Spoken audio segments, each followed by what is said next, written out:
Bonjour à tous, c'est Nicolas Pomarède. Alors, les pros ont un plan, les perdants ont une excuse. Ça, c'est une phrase qui est très connue, c'est limite un slogan dans le monde du trading.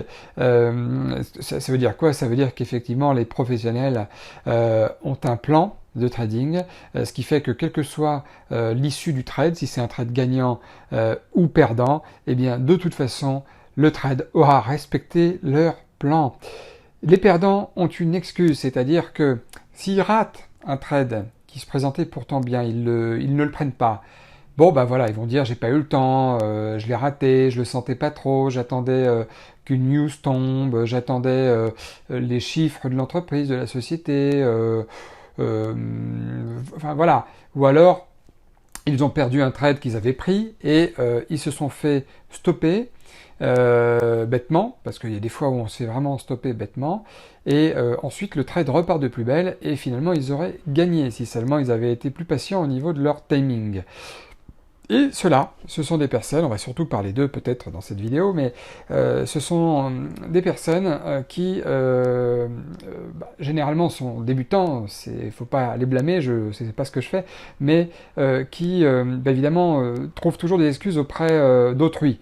Que ce soit la faute des marchés, la faute du fait qu'ils soient sous-capitalisés, la faute qu'il y ait des robots de trading, aussi, voilà, la faute que jamais ils ont de chance. Voilà, de toute façon, à chaque fois qu'ils prennent un trade, c'est perdant. C'est des sentiments qu'on peut tous avoir, que j'ai eu moi-même à un moment donné. C'est des sentiments qu'on peut tous avoir. Mais à force de temps et de travail, et d'expérience, et de recul, et de journal de trading, de prise de notes, d'analyse de ces trades, gagnants ou perdants, eh bien on finit par corriger. On finit à se dire, bon bah voilà, il faut que je fasse autrement, il faut que je trouve la solution, il faut que je corrige ça, ou que j'améliore ceci, il faut que je... Bref, il faut trouver des solutions. Voilà, il faut trouver des solutions, il faut passer dans le camp des pros. Il faut passer dans le camp des professionnels. Et pour passer dans le camp des professionnels, il n'y a pas, il va falloir évidemment, comme quand vous faites du vélo pour la première fois, se casser un petit peu la figure. C'est normal. Mais si vous cassez la figure quand vous êtes à 10 km/h, ça va encore. Si vous cassez la figure lorsque vous faites une descente en montagne sans casque, là, c'est différent, c'est pas raisonnable. Et franchement, malheureusement, c'est assez radical, quoi. Hein. On crame tout son capital, ou alors on pète un plomb, ou alors on finit par casser son matériel de trading, et de toute façon, on n'a pas les 1500, 2000 euros, je sais pas combien, pour changer un matos complet de trader comme ça, comme j'ai derrière moi, ça m'a coûté 2000 euros, hein, c'est 4 écrans, plus unité centrale et tout, ouais. Et du coup, comme on avait que 5000 euros au départ pour faire du trading, bah forcément, ça représente une somme énorme sur le capital. Donc, non. Cette vidéo, c'est évidemment un aspect psychologique du trading. Quand je dis les gagnants, les professionnels ont un plan et les perdants ont une excuse, c'est vraiment une facette de la psychologie humaine, la psychologie qu'on retrouve dans le trading, et d'ailleurs partout ailleurs, mais plus particulièrement dans le trading. Et du coup, c'est quelque chose qu'il faudrait que vous appreniez à corriger pour ceux qui démarrent le trading, pour ceux qui se posent la question, pour ceux qui se reconnaissent parfois dans cette vidéo. C'est normal au début, c'est tout à fait normal au début, mais il faut absolument que vous arriviez à vous dépasser là-dessus, et c'est quelque chose qui n'est pas facile à faire, hein, parce que ça veut dire qu'il faut se remettre en question. Et vous savez, il y avait un grand trader hein, qui s'appelle Ed Sekota, qui, je dis il y avait, il est toujours de ce monde, mais qui disait que quand un journaliste lui posait la question, il lui disait qu'est-ce qui fait selon vous la différence entre un bon et un mauvais trader? Et il leur a répondu que c'est très simple, les mauvais traders refusent de changer. Ils n'en ont pas envie. Parce que ça, c'est une qualité qu'on retrouve seulement chez les traders gagnants. Voilà, je crois qu'il a tout dit. Si vous voulez gagner, si vous voulez réussir, il va falloir changer. Ok, on se prend des gamelles, ok, on se ramasse un petit peu des fois, ok, pas de souci. Mais quand on veut réussir, quelle que soit l'activité, et là on parle de trading, il faut changer. Il faut arriver à changer, dire il y a quelque chose qui ne va pas, je l'accepte. J'ai perdu, je l'accepte. Et en plus, je vais vous dire quelque chose qui va peut-être vous conforter. Ce qui est génial avec ce travail, ou cette activité, ou cette passion, appelez-la comme vous voulez, c'est que vous êtes le seul responsable de vos résultats, je vous assure. Il n'y a personne d'autre qui peut intervertir dans votre succès ou votre échec. Personne peut vous mettre des bâtons dans les roues. La seule chose, c'est éventuellement une coupure Internet. Voilà. Mais ni les marchés, ils ne sont pas contre vous, ils ne savent pas que vous êtes là. On est tellement de milliers et de milliers qu'on ne sait pas. Et quand je dis milliers, je ne parle même pas de traders, je parle d'intervenants en général, de personnes qui font des placements long terme, en bon père de famille. Je parle de fonds communs de placement, de hedge funds, de grosses banques, d'institutionnels en tout genre. Plus les traders, évidemment, professionnels dans des institutions ou travailleurs indépendants depuis votre domicile, comme moi par exemple. Donc, personne ne sait que vous êtes là. Donc, personne sera contre vous à ce moment-là.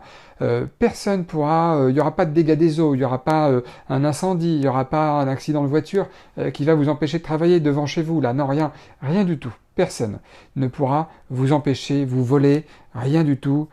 Vous n'avez rien à surveiller, vous pouvez uniquement vous concentrer sur votre travail, donc ça c'est une chance absolument incroyable. Et en plus, vous pouvez rentrer dans la partie, je veux dire sur un trade, uniquement quand les probabilités sont avec vous. Uniquement quand les probabilités sont avec vous, donc c'est une chance encore plus importante qu'on peut faire. Et en plus, vous avez le luxe de savoir combien à l'avance vous êtes OK pour perdre. Donc c'est vraiment quelque chose de très très très important à retenir ça. C'est très important si vous débutez, c'est très important toutes ces chances-là qu'on a. J'avais fait une vidéo sur la différence entre le poker et le trading, où je disais qu'il y avait... où les ressemblances entre le poker et le trading, où je disais justement que la plus grosse ressemblance, c'est que tous les deux sont des activités de probabilité. Mais le trading, le poker a un énorme avantage, c'est qu'à un moment donné de la partie, en fonction de ce que vous avez sur le board, hein, une fois que vous avez toutes les cartes qui sont étalées plus vos cartes en main, vous pouvez avoir des certitudes. Vous pouvez être certain qu'avec la main que vous avez ici, plus ce qui a étalé devant vous, aucune autre main ne pourra vous battre. Des fois, ça arrive. On a cette certitude-là. Chose que vous n'avez jamais en trading. Par contre, en trading, vous avez une autre chance que vous n'avez absolument pas dans le poker. C'est que si vous voulez vous limiter à une perte maximum pendant votre trade, vous pouvez le faire. Si vous voulez vous limiter à 100 $, 200 $, peu importe, vous pouvez le faire. Lorsque vous êtes au poker et que vous relancez de 200 $, vous dites, bon, bah, je suis prêt à risquer 200 $, je vais relancer. Mais si quelqu'un décide de mettre tout son tapis, 8000 $ d'un coup, vous ne pourrez pas voir les cartes suivantes tant que vous n'aurez pas allongé les 8000 $. Vous ne pourrez pas le faire. Donc vous êtes un peu engagé, à moitié, vous avez une grosse décision, comme on dit, vous êtes coincé. Mais avec le trading, c'est ça qui est extraordinaire, c'est que vous pouvez avoir le luxe de dire je risque que ça, si je veux perdre que ça. Donc toutes ces chances-là mis bout à bout, croyez-moi, vous feront passer dans le clan des professionnels quand vous aurez accepté effectivement tous ces paramètres-là et que vous aurez corrigé au fil du temps, les choses qui vous semblent être des défauts sur lesquels vous avez pu évidemment vous casser la figure sur certains trades. Moi je vous invite vraiment à mûrir cette réflexion et puis vous verrez qu'avec le temps, de l'expérience et puis de la ténacité, vous pourrez que réussir parce que le trading c'est pas une affaire d'analyse technique uniquement, ça vient, franchement c'est très rapide, c'est surtout une affaire de psychologie et ça c'est très très long. Ça, c'est très long, ça prend du temps, mais franchement, c'est un challenge qui est merveilleux, quoi.